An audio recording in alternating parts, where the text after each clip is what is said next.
Radio Sucesos 101.7 FM presenta su noticiero Sucesos con Milton Pérez y Verónica Larrea. Un periodismo libre para una democracia plena. Los hechos y las opiniones de los sucesos que marcan nuestro tiempo.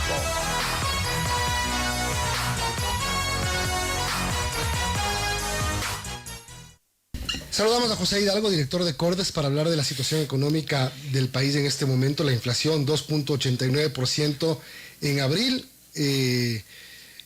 Tenemos índices importantes. José, gracias por acompañarnos. Buen día. Pero cuando escucho a funcionarios del gobierno decir, sí, pero somos de los países que menor impacto en inflación tenemos en la región, no cuentan la historia completa porque somos dolarizados. Entonces, no es lo mismo, ¿no es cierto? Buenos días. Buenos días, Milton. Verónica, muchísimas gracias por la invitación.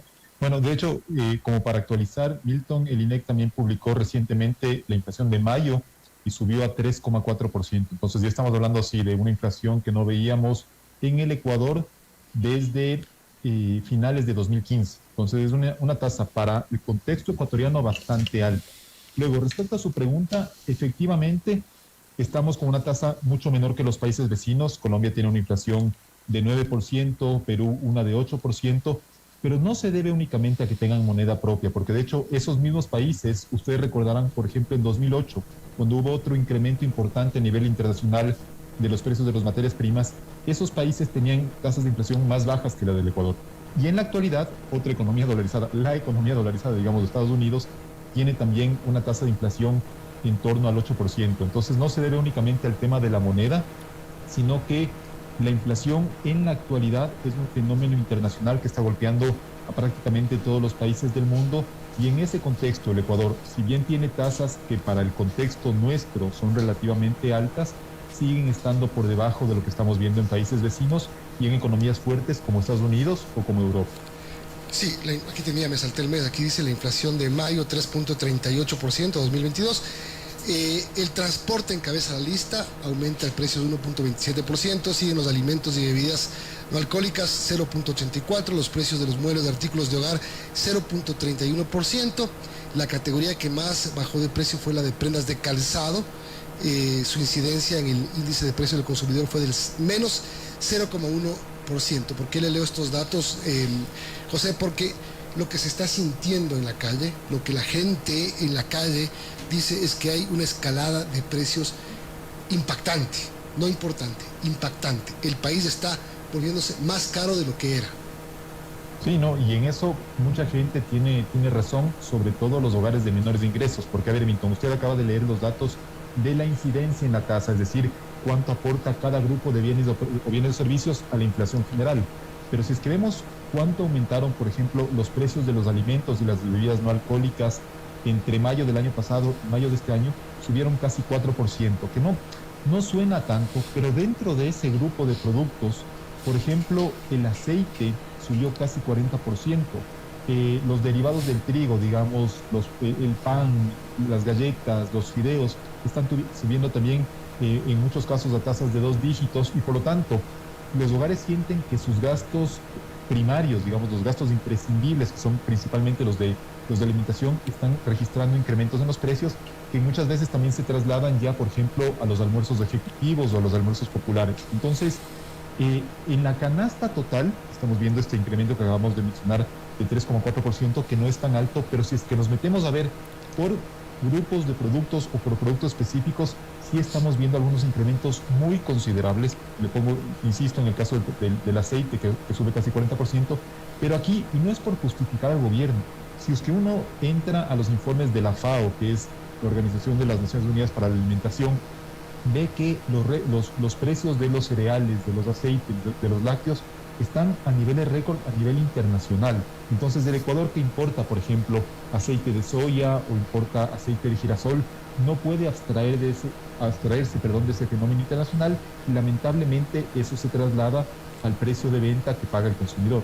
Es que justamente lo que tú acabas de mencionar, José, era el tema que te quería preguntar a continuación, que es cuando escuchas también a la gente, porque yo lo que hago ahorita en este momento es tratar de reflejar lo que la gente siente en su bolsillo, en su diario vivir.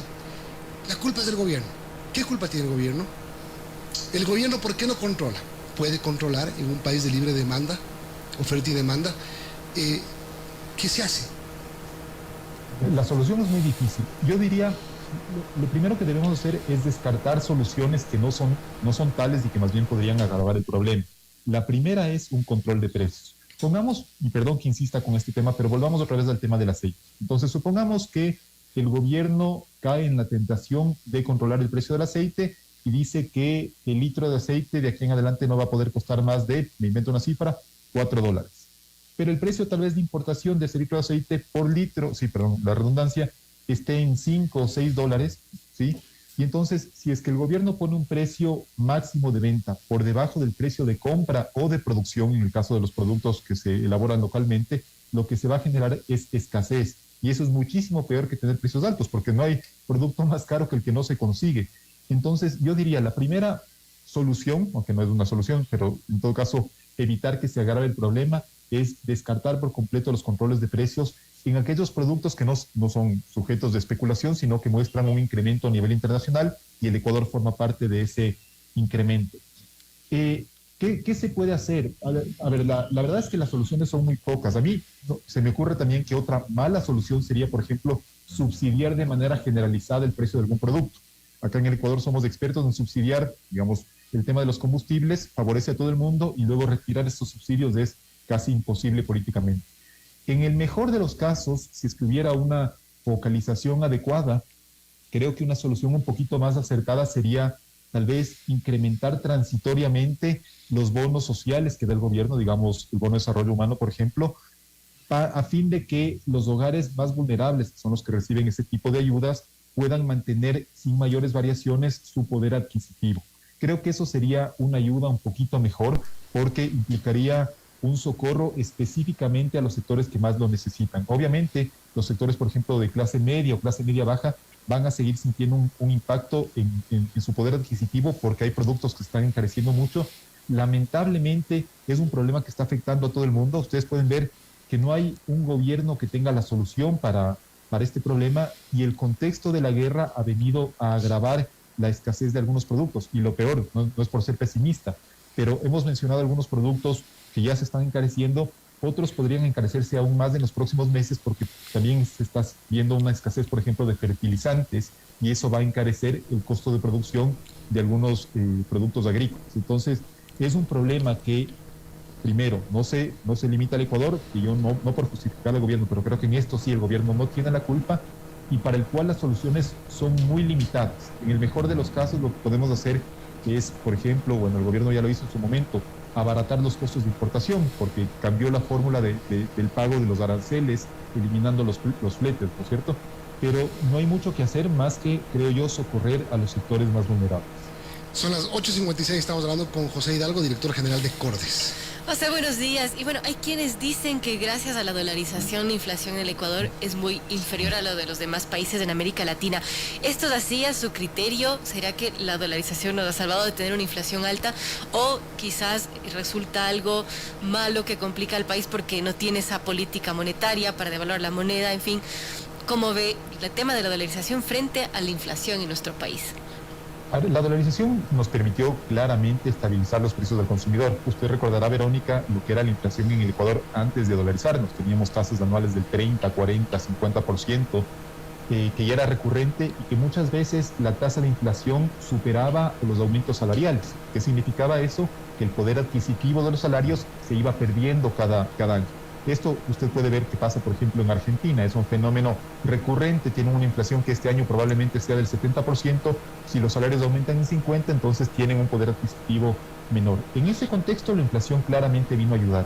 Desde el año 2002 o 2003, el Ecuador ya no volvió a tener inflaciones de 2 dígitos. Siempre estuvimos por debajo del 10%. No fue un tema exclusivo del Ecuador porque otros países también consiguieron algo similar manteniendo su moneda. Por ejemplo, Colombia, Perú, Chile tenían tasas de inflación por debajo del 5 o del 4% en los últimos años, manteniendo su moneda. Y en la actualidad, la dolarización sí es un factor que ayuda a mantener los precios bajos, pero en este contexto, insisto, no se debe a eso. En la actualidad, el Ecuador, creo yo, tiene una inflación bastante más baja que Colombia, Perú, porque los precios de los combustibles se congelaron a finales del año pasado. Si ustedes ven lo que pasa o los factores que explican las inflaciones en los países vecinos, no son solo los encarecimientos de los alimentos, sino también el encarecimiento de los combustibles que vienen actualizándose mes a mes. Lo mismo pasa en Estados Unidos, que tiene una tasa de inflación de 8%. Entonces, históricamente la inflación, si nos comparamos con el periodo previo, claramente ha permitido estabilizar los precios, pero en la actualidad no es, digamos, el único motivo, porque incluso Estados Unidos, que tiene el dólar como moneda, tiene una inflación muchísimo mayor. Yo creo que una gran diferencia en el Ecuador es que los precios de los combustibles se congelaron el año pasado, y que además el Ecuador tampoco pudo llevar adelante medidas de ayuda fiscal o monetaria que sí llevaron adelante otros países y que significó inyectar una gran cantidad de dinero en la economía. Eso hizo Estados Unidos, eso hizo Perú, eso hizo de diferente manera también Chile, por ejemplo, y obviamente eso impulsó el consumo e impulsó los precios. Y lo último, José, el presidente Lazo el 24 de mayo dijo, hemos puesto en orden la casa. Poner en orden la casa significa poner en orden las cuentas fiscales, bajar el déficit fiscal, provisionarse un poco, tenemos un buen precio del petróleo. ¿Cómo hacer que eso ya, porque ya es tiempo, ya no hay más plazos, hacer que eso se empiece a sentir en la ciudadanía? La ciudadanía que no alcanza a ver el tema macro, sino que siente el tema micro de su vida diaria y de cómo llevar el pan a su casa, de cómo conseguir un trabajo. ¿Cuándo se empieza a ver? ¿Cómo se empieza a ver?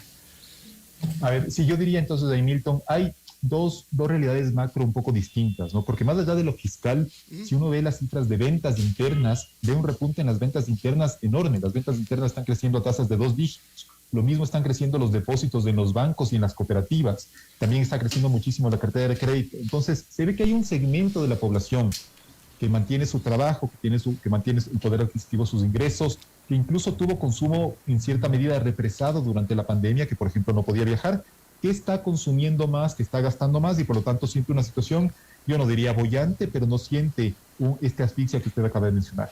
El problema está con las personas que no consiguen trabajo o que lo perdieron durante la pandemia y que no han conseguido recuperarlo en estos meses. Esa es una gran deuda del gobierno, que tuvo de sus principales ofertas de campaña mejorar los indicadores laborales, que lamentablemente en la actualidad son muy similares, están muy por debajo de lo que teníamos antes de la pandemia. ¿Qué hacer en ese contexto? Desde el punto de vista fiscal, yo sí creo que el gobierno, no necesariamente el Ministerio de Economía y Finanzas, sino el gobierno en general, tiene que gestionar y ejecutar mejor el gasto, principalmente el gasto de inversión, que ese es un gasto que, por ejemplo, permitiría que algunos niños que están en la costa sin poder recibir clases porque las escuelas están en mal estado, vuelvan a clases, y a su vez las personas que trabajan en la adecuación o la reparación de esas escuelas tengan un trabajo. También es importante, por ejemplo, el gasto obviamente en infraestructura que ha anunciado el gobierno. Y dentro de esto también no es únicamente responsabilidad del Ejecutivo, que tiene la mayor responsabilidad, pero digo, si hay en una parte deberes compartidos también con la Asamblea. Por ejemplo, la famosa reforma laboral, en la que tantos analistas insistimos, no es un tema menor, porque mejorar la normativa laboral del país sí generaría mayores incentivos para crear nuevas fuentes de empleo y para recibir mayores flujos de inversión. Entonces yo creo que de momento en manos del Ejecutivo está gestionar mejor el gasto, principalmente el gasto de inversión, porque lo último que desearíamos sería que en la actualidad, que tenemos ingresos altos, elevemos a la par el gasto corriente y luego cuando caigan los ingresos ya no sepamos qué hacer con ese gasto corriente. Pero creo que de momento se puede elevar el gasto de inversión. Insisto, esto es responsabilidad de todo el gobierno, no solo del Ministerio de Economía y Finanzas, seguir mejorando el ambiente de negocios, y en tarea compartida con la Asamblea también mejorar las normativas que están limitando la llegada de inversiones y la generación de empleo. Gracias, José, por habernos dado tu punto de vista en lo que está ocurriendo con el tema económico del país. José Hidalgo, director de Cordes, gracias y buenos días. Muchísimas gracias, buenos días a ustedes.